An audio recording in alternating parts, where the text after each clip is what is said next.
why should you ever bring people into this environment? I mean, this is the great Ikoyi built with the people's money. It was the Nigerians, historically, the people themselves, who go and check the history, taxpayers' money. It was a colonial thinking and theory of separation that brought about Ikoyi, that says the city has to be divided. Do you still want to live and breathe on this colonial thinking of we needing to be segregated or separated? We need to create space physically for low-income people as well. In Cairo, people actually manage to live together in the center of the city. Rich, poor, old, young, right? There's something driving that. It's not accidental. It can never be. We cannot leave it to market forces. The government has to step in and show the direction.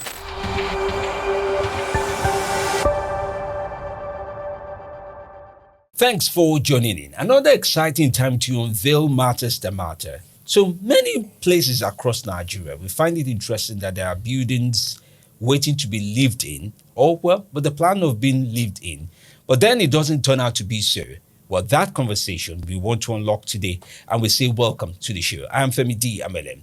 Now, as you already know, pretty much of this is supported by HBS, that's the Erich Ball Foundation. They do great work by supporting activists, thinkers, and yes, social thought leaders on quite a number of things in the civic space and many other places. Yes, to get on, the conversation is brought to you by Fan Radio Co. in partnership with HBS Abuja, produced by Vibing Brands. For more content such as this, follow Volume Pods and you get the best of it. All right, let's resourcefully introduce our guest for today. Let me start with Deji Akinpelu of Rethinking Cities Lagos. One of the fantastic work I did follow up when I was reading up on him and watching quite a number of the elements he works on was the fact that it never crossed my mind that abandoned buildings could be reused, but then he found a niche, he's working on that niche, and he's getting the best of it. Just to read a little bit more about him, he's a self-taught photographer, so I'm posing, and of course a filmmaker focused on African development and cultural heritage for over 7 years, documenting the stories of Nigeria's indigenous and marginalized urban communities. His work, blending photography and documentary filmmaking, highlights human rights, citizenship, and resilience, and sparking vital conversations, such as this one. Deji founded Rethinking Cities Initiative, RCI, a platform uniting arts and media to address African urban challenges through innovative solutions. And of course, RCI's advocacy includes 2020, in 2023, don't get elected to get us evicted. Deep thoughts. And that's a campaign that's meaningfully brought a lot of attention to quite a number of things around housing, as one would find. And I will go on extensively, and of course you can read much of his profile as you would find below much of this video description. Also today with us is Temilade Sesson. Yes, I almost got that. I wanted to resort to the Yoruba one. Sesson or Sesson. Okay, she holds a PhD in sociology and social policy from University of Nottingham, UK. Her research interrogates the social, political, and cultural dimensions of sustainable development initiatives in the areas of housing, transport, and urban infrastructure, particularly as they intersect with issues of gender and informality in Africa. She has published extensively on pathways to co-creating inclusive urban development with marginalized groups. She currently leads the African Cities Research Consortium, a program of the UK Foreign, Commonwealth and Development Office led by University of Manchester and implemented by the Centre for Housing and Sustainable Development at the University of Lagos. Both of you are welcome. Thank you so much. Thanks for having me. Apologies, I don't have coffee for you. Let's start from there. I know it's an early day, but it's an interesting one when one was start to think about this. Now, I know Lagos. I've lived in Lagos. I can call the places that are cities inside cities, and I also can call the places that are slums inside slums. There are places that are very meticulously demolished year in, year out in some parts of Lagos, for Makoko and the likes of that. But there are also some places that are deserted. The buildings are fine. They are repainted. How did you come to merge both worlds to say there's a story to follow through? Let's start with Temilade, and of course, I'll follow through with Deji. Okay, thanks very much for having me once again. So, just to say before I start, as I was driving in, I noticed the landscape. I've not been to Abuja in a while, maybe about 6 months, but and certainly not to this part of town. And I thought to myself, oh, Abuja is becoming fast, looking like Lagos.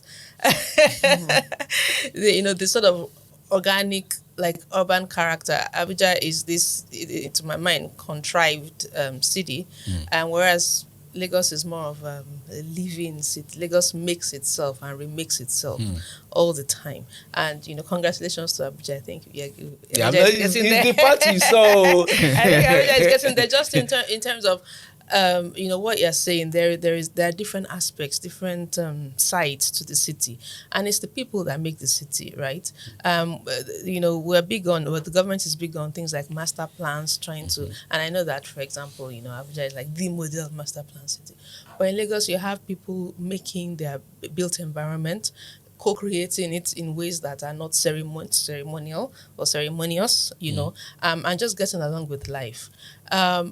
So I think that there's a clash potentially between that way of living and making a living and these plans that are imposed from above. So you say you zone something and say it is for this, and then you paint it, you make it look nice.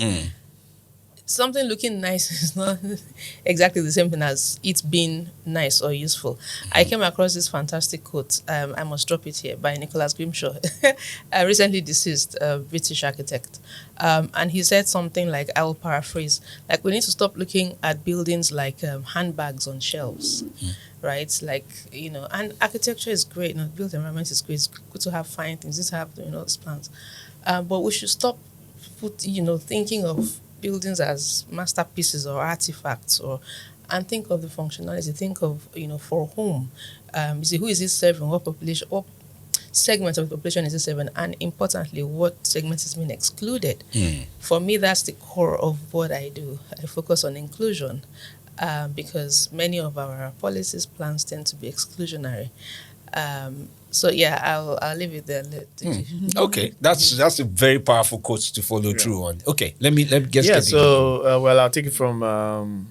Let me just try and take it up from there. So year in, year out, basically, you always hear the states, the government speak of the fact that they are trying to meet the housing need of the people, and then you always have initiatives. In Lagos, for instance, you have LBIC, you have LSDPC, you have Lagos, and there's always this big question about how these agencies or these parastatals or special agencies, how they are trying to meet the housing need of, particularly the urban poor, the low-income earners of the city, and obviously, from the things that we have seen, they've not been able to do anything in that regard, particularly for the low-income group. So that now begs the question: what is the way forward? There are always issues around cost of building, etc., etc. We cannot sell below market price. A former governor of Lagos State once said that how do you expect us to sell?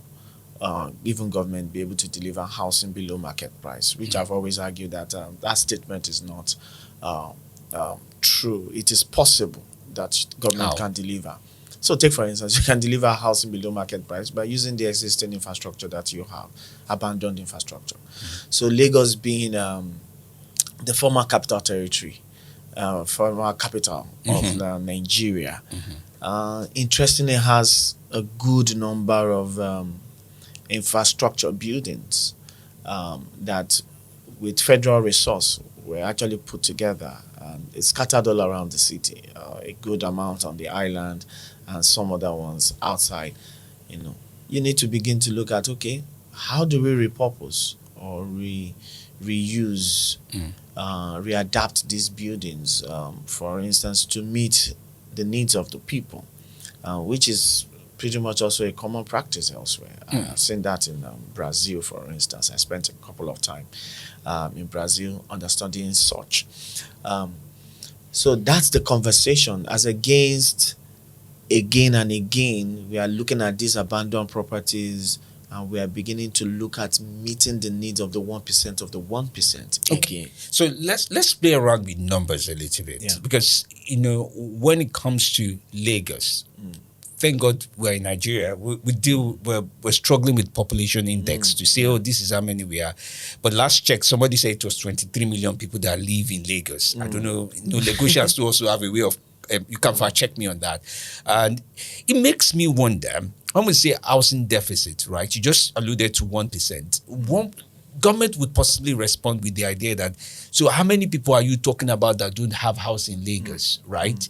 How do you know the number? What data supports those number? How do you know the houses that we have abandoned or they have been abandoned? How do you know that those two categories can be matched? Because if in theory, you walk past 3 houses that are abandoned, one will say, they have taken our money, nobody is using the houses. So how do you match that? Yeah.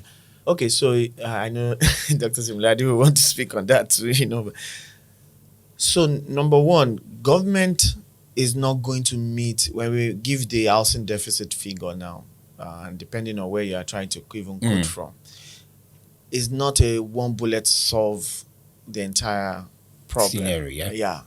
So it's a multiple of different solutions that would be able to help us meet the housing deficit. And it's not something that, we're going to start this year and then eventually everybody in Lagos have a home. But it is very, very essential that that government models what should be. You understand? And you give direction. So in terms of what exists right now in the city of Lagos, the kind of modeling that is going on is that government itself is invested in luxury property development. So you hear government commissioning houses and say it is a luxury apartment. That's a bad modeling to solve the housing deficit. So it is a remodeling and trying to get government to rethink its approach to say there are people at the bottom of the pyramid that we should rather focus on. So particularly in trying to meet that housing deficit, whatever you put it at 7 million, 21 million or whatever, 30 million people who are living in Lagos. So where the error is, first of all, is that action is focusing on those at the top of the pyramid, the 1% of the 1%. But you need to reframe your focus to begin to look at people at the bottom of the pyramid. Now, by the time government begins to do what it needs to do, for instance, you are taking advantage of abandoned public buildings and you are turning them into housing development, maybe particularly on rental, interestingly, but that's to go into details. Even you are beginning to model for the private sector, who has a lot to do, they have a lot to do, which government policy needs to support their action to also begin to copy and to look at you. So you get the picture. So what we have right now is that private developers are doing a whole lot of at the top there, upscale there, and policy is absent. Government is following their trend. Instead of government to look downwards, and you also now model for the private sector what to do for those at the bottom of the pyramid. And with a combination of several actions, you begin to solve the housing deficit problem. Okay. Let me allow you jump in on this. Yeah. So I agree on what Deji said about government needing to set the standard. It's really important. Body language wise, but also in terms of substance wise. We have, let's say 20 plus odd million people in Lagos. I think the numbers don't matter. I think even one homeless person is one too many, right? Or one somebody with, and by the way, we focus on affordable housing or housing.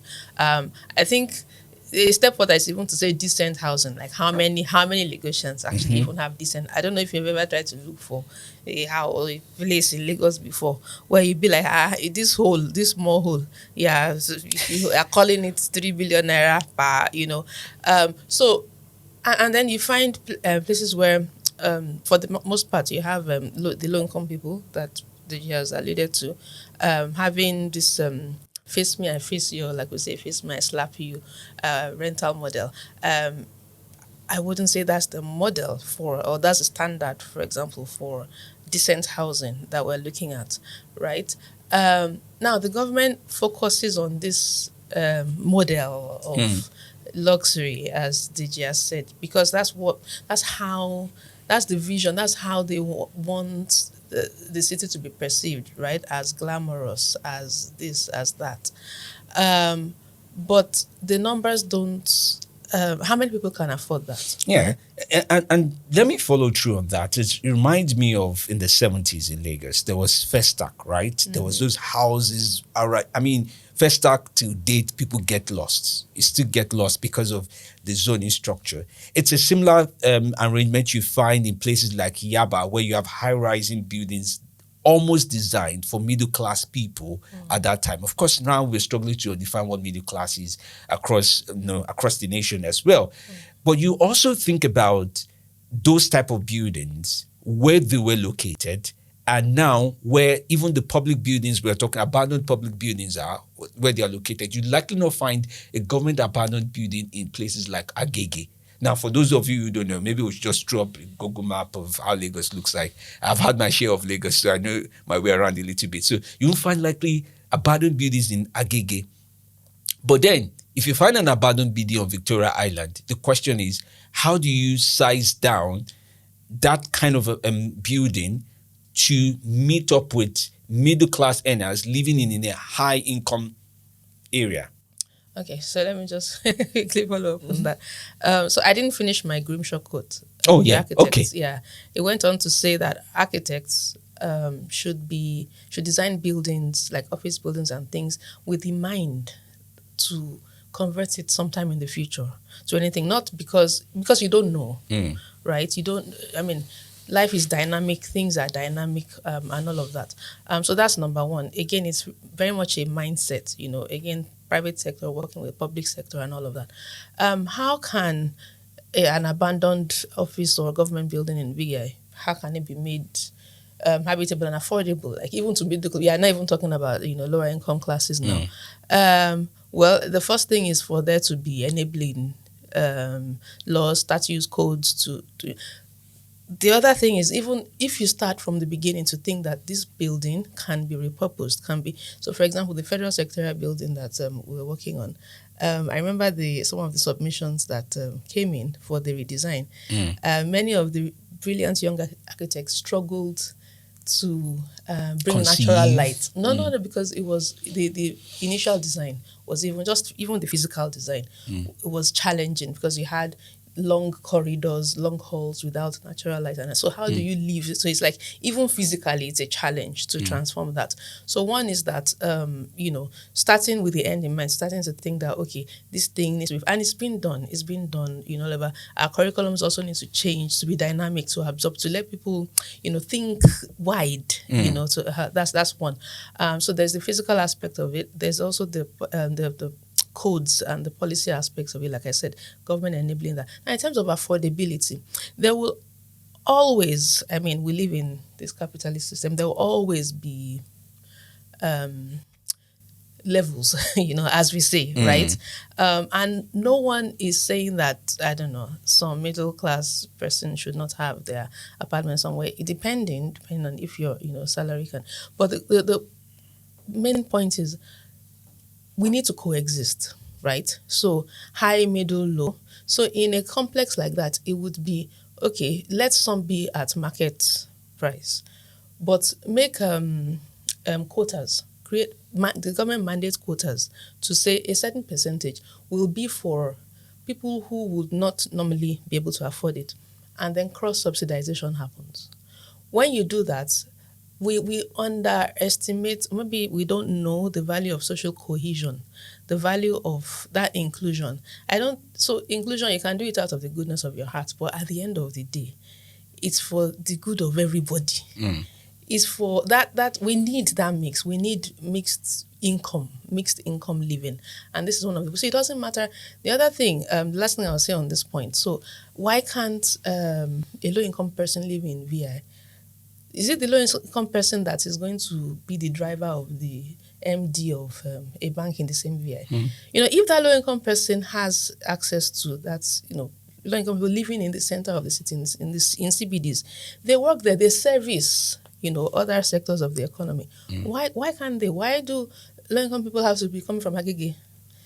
where, the transport costs, the hazards, the everything, it creates bottlenecks and clogs in the Say, economy. don't breathe it out. Just say the words that describe it. No. So I'm saying, even the interesting thing to me is that even in the utilitarian vision, right, that the government has, the sort of this capitalist, inclusion is necessary for growth. Yeah, That's my, that's my understanding, and that's the reality. We can't be chasing these highfalutin things. We won't get there as quickly and thinking and behaving like Vegas. Exactly.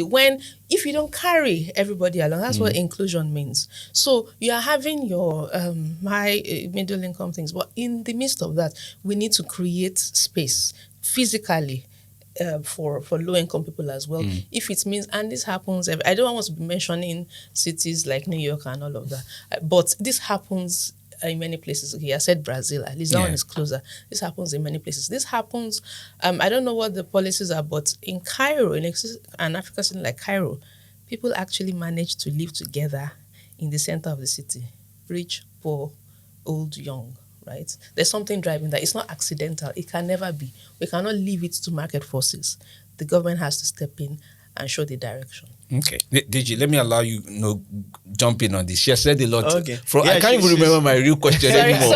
No, but it's brilliant. I think your real question was trying to investigate why should you ever bring people into this environment? I mean, this is the great Ikoyi built with the people's money. It was the Nigerians, historically, the people themselves. We'll go and check the history, taxpayers' money. It was a colonial thinking and theory of separation that brought about Ikoyi. That says the city has to be divided. Do you still want to live and breathe on this colonial thinking of we needing to be segregated or separated? But beyond that, it's also obvious that this community needs to be serviced. If you go to Ikoyi today, in all the developments happening, bricklayers are there. They are coming. They are going to work. The gate man doesn't hit in the big man's house. There's one small buka woman somewhere where there are several people who live in Ikoyi today. They have to get an apartment for their driver in Aja. Their cook that they got from Cotonou. You have to house. Our people, they like special. Even people are doing it right now. Even though our design doesn't, or in our planning, we are not giving room for them. But historically, we have been forced that this group of people exist and they have to service us. For every big area in Lagos, historically, there's always an adjacent slum. That's how Lagos has developed. Because they need people to... Makoko existed to service the rich community of VI then, and that existed today. That's why also in Lagos design today, you still see maid's room. They say 3-bedroom and 1 maid, because you recognize that there is a service that is needed. There's a group of persons. So it's not strange. It's also you bringing, we are just bringing into the awareness what you are not paying attention to. To say, okay, I think we need to be more deliberate about this. It cannot be exclusively for this group of people. We have people who live in Ikoyi who go to shop in mile 12. Drive down to mile 12. So where is the supposed existence of a local market? Do you want to always buy your tomatoes from the mall? You understand? Don't even get me started. So you're saying that this building exists. So it exists inside Ikoyi, and this group of people, you're making provision for them to live their lives, to provide service, to service the community. And this place accommodates carpenters, phone repairers. It has the opportunity for you to have markets on weekly basis, and everybody can come into that space from different places in Ikoyi and come and shop. Okay, but you mentioned New York earlier, and you also mentioned... You mentioned New York. You mentioned to mention it. Oh yeah, she did not want to mention New York, but you mentioned Brazil, São Paulo, and I also do know much about Brazil to an extent to say that even with that model being worked on, to say, okay, let's get a healthy mixing somewhere in the middle. There's still some areas that are kind of prone to criminality, and there's that fear that may be something that goes on. But why still thinking about Brazil and Sao Paulo? There's issues of security there, as it is in Lagos, for example. Thinking about the place like Makoko, where it's planks nailed together over water. People make their shelters there and stay there. Government breaks it down after every 9 months or thereabout and says you can't stay here. There's a lot of environmental drama going on in the likes of that, and they break it down. Aja, some part of Aja as well. You have people who pour sand on water to build their buildings, say, I want to be away from every other person. We see human factor also playing out in those terrains, both at the lower level and at the upper level. And makes me interrogate the idea around the fact that if so much so, the land is being expanded or land is being created or shelter is being created when normally shelter would not be created, there must be environmental implications to some of these dramas. So how does that play out into your advocacy and your work with HBS now to be able to balance the fact that people are spreading and at the same time there's need to organize even that spread as we're discussing now? Okay. The question is to who now? Yes, to you. So environmental factors to consider. I think the major culprit is not even the low income groups. The major why are they not? So you can see even from the recent report. No, feel free to jump in. That's why it's a podcast. That's why it's a podcast so that we can cross talk. If you have questions for him too, feel free to ask. Artisanal makeshift buildings. We're talking of the major construction. About major constructions. So Lagos now has issues with its bridges because of sand dredging activities. Yes. Is it that one that was caused by people of Makoko or the people that built the Orange Islands, the Banana Islands? No, all the three bridges are threatened, according to the federal minister for works and housing. So Lagos quickly has done an embargo on land reclamation. So it is not those communities that are the issue. You understand? It is the major developers who go to places like Oworonshoki, you take the sand and you go and build in Lekki. So when you talk about environmental issues, they are not the factor here. So why also as the communities, I've heard arguments like, Makoko people moved and extended under the power line. Okay, I'll give when you neglect a group of people as they are, that there is no provision, there is no intervention, because you have this perceived, you were talking about, I didn't, if I hear you correctly, it was like, that very, not, you didn't put it those words, it's like very ungoverned space. Yeah, okay, yeah. They are not ungoverned spaces. They are self-governed spaces that have a way that they plan their own life and their urban living. But what we quickly take out and we see is security issues. Like you say in Brazil, the favelas and crime. But however, when you go into these places, you discover that they have traditional institutions, they have youth groups, they celebrate festivals. That is to say, they self-govern and their self-governance can be developed, and their self-governance can actually help to capture data and can actually help to establish structure. So it is not an unstructured or unstructurable place. No. These are places that you can go into and you begin to have your interventions, and whatever you may consider and say, contraventions. Why are the people extending on that? Stop it here. Okay, in terms of design, what are we looking at? What fits into this community? They are fishermen. They are not going, it's not going to be a thing of brick and mortar, probably for them. No. Okay, wooden structures. How can I call in architects. What can work? We had a floating school at a point. What can work for the people? So it is not somewhere to look at and say, oh, disorganization. No, that doesn't exist there. They are self-governed, and we need to do the hard work of going there and putting structures in place and checking whatever, if you say environmental, but really, they are not the ones. The environmental issues that you have is from the big players. Flooding, and there's a list of them, from flooding issues to fire hazards and the likes of that. No, let Dr. Temilade Yes. speak to No, that. she's. I can see she's steaming up. Yeah. Okay, so I think this idea of wanting to blame the victim, like being tempted to blame the victims, I see it everywhere, including in government. No, the problem is not the people. As he said, people have been marginalized, so if you don't want to use the word poor communities, another technical word to use is marginalized. Marginalized means put to the margins, relegated to the margins. These are people without any social inputs, no proper public health, no proper public education, all of the sort of social indices, social investment, the way that a good government should invest in its people. The government has failed the people on that front.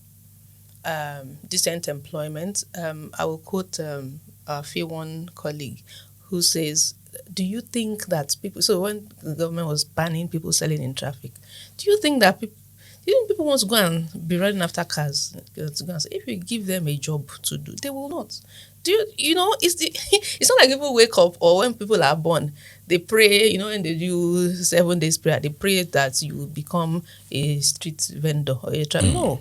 But it's because of the lack of opportunity, that has driven people. And then people then get into that space. I love Lagosians. Some of the most resourceful, resilient people pushed and backed into that corner. They then begin to make something out of nothing. And then that small something, you now come and want to take it away from them again. What he was saying about the architecture of Makoko, I marvel at it. I'm a former architect. I suspected as much. It takes an architect to know an architect's code. So I'll give you a quick anecdote. So Agoegun is a settlement of the Egun people. Yes. Around Bariga. And so going in, I have done some work there with the communities. Going in, you see houses, brick and mortar, built by the more Lagos Yoruba people, right? Lagos, Yoruba people. And brick and mortar, because that's the modern thing. Mm-hmm. And then you go in the rainy season, those houses are flooded. Like they are flooded, they are almost destroyed and all of that. And then you go into the proper fisherman settlement, Agoego, and the water has just, because they have built with the water, not against it. The water has just come in and gone out. I don't know if you've ever been to this wooden school. I have. They are perfect. They are perfect. So perfect in terms of the idea, in terms of the construct, the building of it, the design, right? So it is starting from where the people are. You have this thing. It's technology. You have it. What inputs can the government, private sector, civil society, how can we work with them to, whatever environmental... But some would say if you work with them, that means you're also endorsing what they're doing and how they're doing it. One is they have a right to the city. Please go on. What are they doing that you have a problem with? The fact that I have my house built with wood? Yeah, so some would say it's not on the master plan. If you're in Abuja, that's a very who powerful wrote the phrase. master plan? Is the master plan the Bible or the Quran? Because those are the spiritual Do you books. think there should be a master plan towards urbanization and urban structures and urban planning, if I would say? There should be plans. Cities have the right to plan, but you plan for everybody. And you plan for and with everybody. So somebody writes a master plan and says this thing has been written for who, by who? Like I said, is it okay? You've written it. Is it a spiritual? Is only the Bible, the Quran, and SFA that I probably know that will not change? You understand? So if you've drawn up a plan that has excluded a group of people, it's first of all for us to agree. Do you and I think this group of people have a right to the city? It's the same thing going on in Abuja. There are people who are original inhabitants of the city, then you've done this shiny city. Where are they supposed to be? Should the city accommodate everyone? You know what I say? I said the problem we have, even as probably the middle class is that we just want to escape poverty. We don't see that we need to do something about this, because you and I, we are dreaming one day we will own a house in Banana Island, we will escape the situation. But even Jesus has said, you always have the poor among you.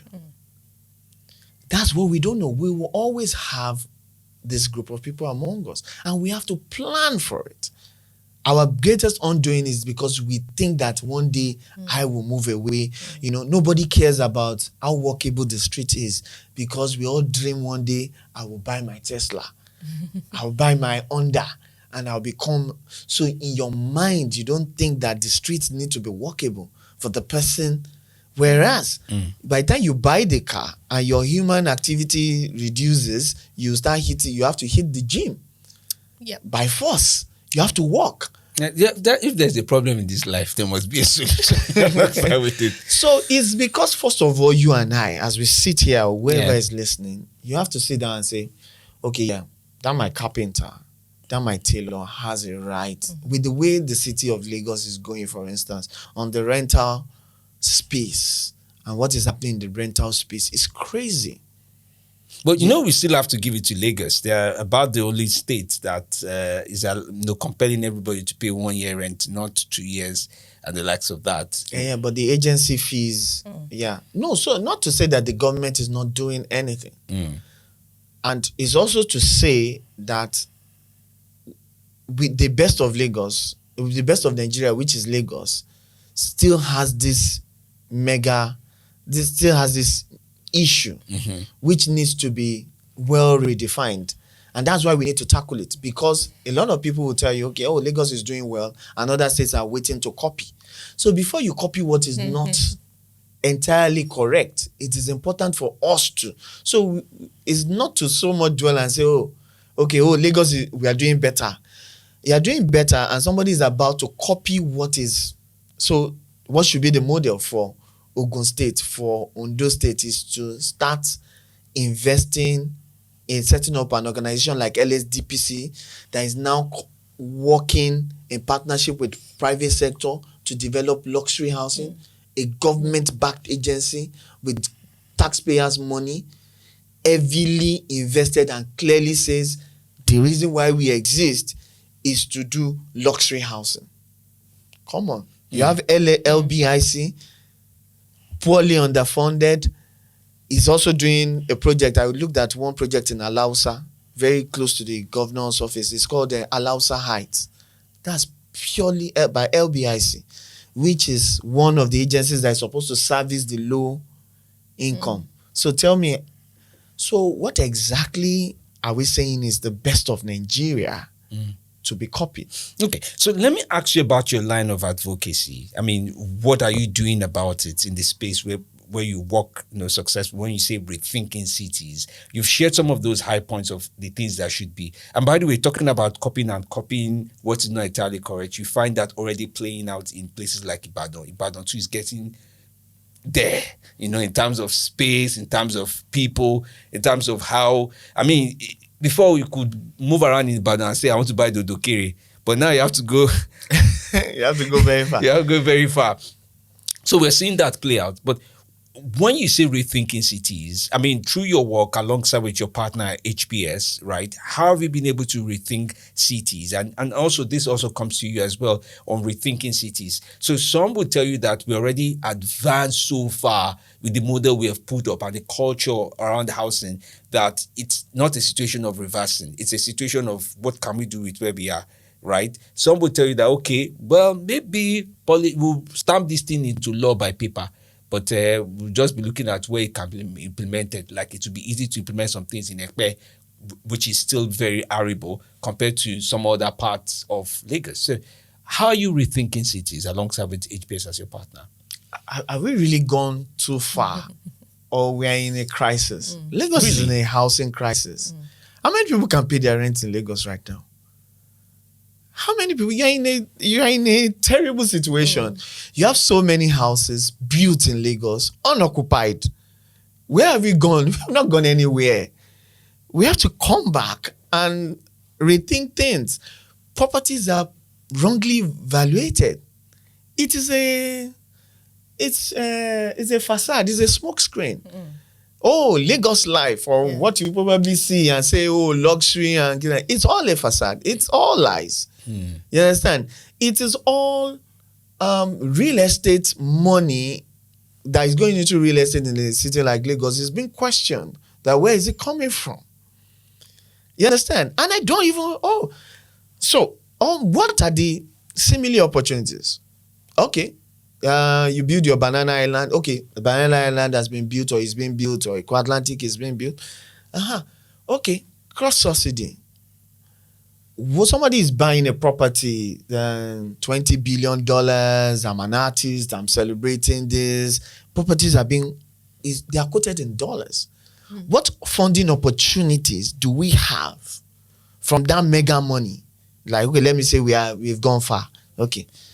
What opportunities are you taking from the buildings that you have in Eco Atlantic to say, okay, how much of this percentage is going to housing intervention in Lagos, elsewhere, in Agege, in Ekpe, in Ikorodu, in Surulere? It is because we're also not thinking that way. Because the developer walks into Alausa and everybody, government official is sitting down with the person and say, oh yeah, tell me the next luxury property development that we are doing Sarenzo Plaza. What's my cut on that property? Then that's the discussion. I say, so how is it going to happen? Yeah, can it come $1 billion? The government official is not saying, oh, there's a policy that says there's a housing fund that we need to do an intervention with. That I would need a 0.5% of this for you to put into that. Okay, you're going to put up this fantastic structure. Can you build another 200 housing units elsewhere that will go under social rent? That, okay, we have a waiting list of people who are looking for social rental. Is there a list like that? There is none. And we have elsewhere in the world. There is no list like that, but there is a social register. There's a social register. Where you can consolidate some of this. Where you can take advantage of. Yeah. Do you get the thinking? So what the rethinking you're saying is, you're not just sitting down with a developer in the States and they're just discussing the next big capital, the tallest building in Africa in Eco Atlantic. Fantastic. Congratulations. Thank you. But thank you. But what are you going to do? Which units are you building outside or somewhere or within or elsewhere? Or what percentage of this whole valuation is going to a funding? Because we have realized and said, oh, okay, land is expensive. This is expensive. Building materials is expensive. So the city has to do cross-funding. You understand? You have to do cross-funding, not just for you to sit down. So the model sometimes that goes with the state government, for instance, is, yes, housing developments are done and certain percentage sometimes go to the government. But nobody knows about that. To who? For who? So when you keep talking about, so what we keep doing is that all those coastal communities that we've been talking about and all those communities, the question is, government goes and says, you are not supposed to be there, you are supposed to be evicted, you're supposed to be moved. Moved for who? For what? And to where? To where? You don't actually have what is in contention here is clearly that you don't have any serious plan for this group of people, and there should be. And we have the opportunity. We can take even the high-rise, the luxury property development that you're doing. There's an opportunity to take from there. So private developers will tell you that, okay, and why are you saying that I should contribute to a fund? By the way, I pay my taxes. Did you know how much the government billed me, charged me? That is to say, one way or the other, the government already has in its coffers enough money. Government already has money from these projects. Why are you now not thinking of the other person? If this rich person comes and says, I want to do this, and you collected all the necessary permits, you understand? So why are you not, in Lagos State, for instance, it is the responsibility of the Lagos State Ministry of Housing to do housing projects specifically for low-income groups. So why are we not rolling out? Look at the expanse of housing development that was done during Alhaji Lateef Jakonde's era. Land owned, it is as if it is undoable.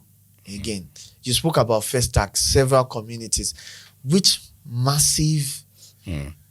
And of course, the signature is still there to date because people refer to buildings and say Jakonde buildings, yes, and co.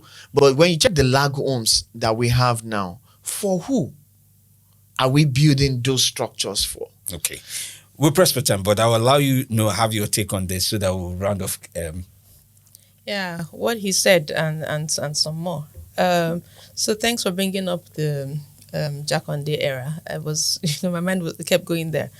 It's a shame that the same vehicle, actually, LSDPC, the LSDPC today, that is playing in the markets, is the same government vehicle through which this low cost. It wasn't just low cost, by the way. There's a lot of low cost, but it was low and middle income housing estates by Jakonde, and it just shows that shift in government thinking. This is really about the thinking.